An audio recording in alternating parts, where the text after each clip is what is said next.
বিসমিল্লাহির রহমানির রহিম। আসসালামু আলাইকুম প্রিয় বন্ধুরা।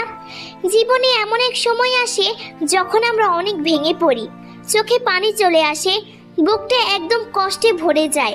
তখন মনে হয় আমার কাদার মতো কোনো জায়গাই নেই, আমার কষ্ট শোনার মতো কেউ নেই।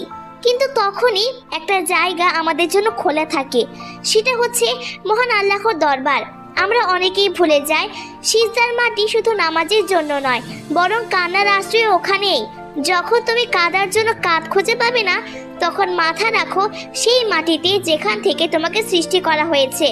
সেখানে কাঁদলে তুমি একদম হালকা হয়ে যাবে, কারণ তুমি আর মানুষের কাছে নও, বরং তোমার রবের কাছে কাঁদছো।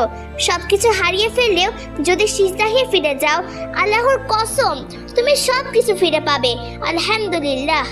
আল্লাহ আমাদের সবাইকে এমন সিজদাখোর মানুষ বানিয়ে দিন যেখানে কান্না থাকবে, কিন্তু সেই কান্নায় শান্তি থাকবে। আসসালামু আলাইকুম।